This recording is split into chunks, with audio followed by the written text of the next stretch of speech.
Notre liberté de circuler est en grand danger malgré son statut de droit constitutionnel. Cette liberté ne va pas disparaître du jour au lendemain, mais elle recule par petits pas, toujours sous prétexte d'agir pour le bien du peuple. Déjà aujourd'hui, de nombreuses mesures ont été mises en place pour la restreindre. Les tracés récents des pistes cyclables vous ont semblé absurdes. Vous vous dites qu'ils sont tout simplement incompétents et qu'ils ne savent pas ce qu'ils font? Ils savent très bien ce qu'ils font, au contraire. L'objectif en effet n'est pas de sécuriser les cyclistes, mais de réduire les voies de circulation pour les automobilistes, après avoir déjà supprimé des voies pour les bus et les taxis. De même, les chantiers qui s'éternisent permettent de fermer complètement des rues, obligeant les automobilistes à emprunter des boulevards embouteillés. Les pistes cyclables suppriment également des places de stationnement pour les voitures. Cette réduction progressive des places de stationnement se généralise dans toutes les grandes villes. Résultat, les automobilistes se retrouvent coincés dans des embouteillages monstres et ne trouvent pas de place de stationnement à leur arrivée. De plus, les tarifs de stationnement ont augmenté de façon insupportable, atteignant maintenant entre 12 et 18 € par heure. Le but est de décourager les automobilistes d'utiliser leur voiture. But atteint.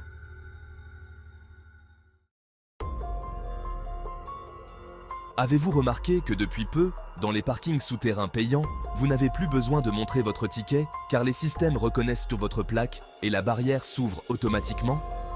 C'est plus pratique, pensez-vous? En réalité, l'objectif est de contrôler vos déplacements. Dans un avenir proche, il prévoit une autorisation de 100 trajets en ville par an et ces systèmes surveilleront vos déplacements pour verbaliser ceux qui dépasseront leur quota. Avez-vous aussi remarqué que les plans des nouvelles cités sont dépourvus de rues larges? Si vous n'avez pas de garage, vous ne pourrez plus garer votre voiture dans la rue et serez obligé de vous en séparer. La résistance citoyenne, ça marche. Osez résister. À Londres, il faut payer une taxe journalière de 17 € pour circuler dans la City. Une nouvelle taxe de 15 € par jour a été établie pour les zones à très faibles émissions, couvrant désormais presque tout Londres, y compris les zones autour d'Heathrow. Les Londoniens ont refusé en masse de payer cette taxe, et Londres a dû capituler, car il était impossible de poursuivre 50 000 personnes par jour. Ville de 15 minutes, autre résistance citoyenne. Une ville de 15 minutes est conçue pour que les résidents puissent accéder à la plupart de leurs besoins quotidiens en un quart d'heure de marche ou de vélo depuis leur domicile. Ce modèle est présenté comme une amélioration de la qualité de vie et une réduction de la dépendance à la voiture et des émissions de gaz à effet de serre.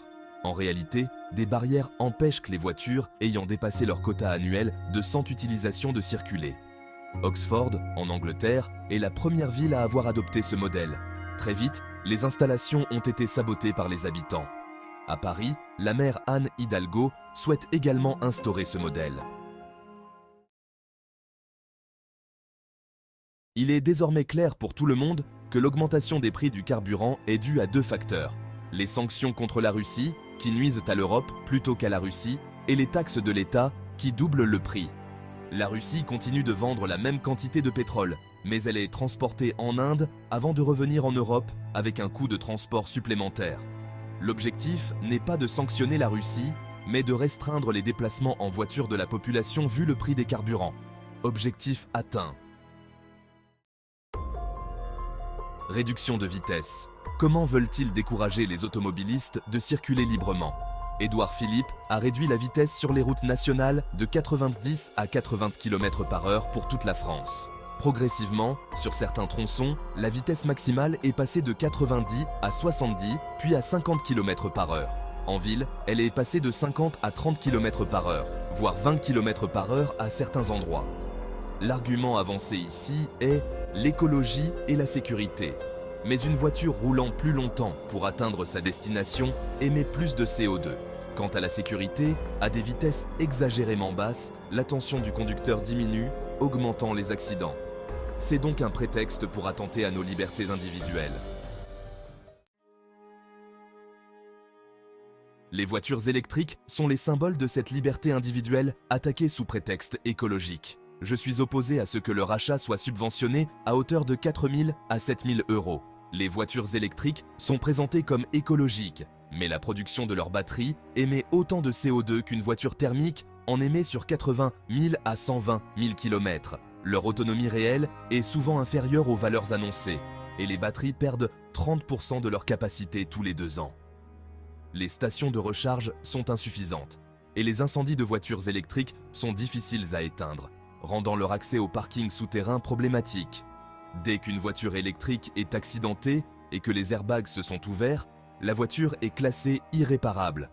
La voiture électrique contribue donc largement à limiter vos déplacements.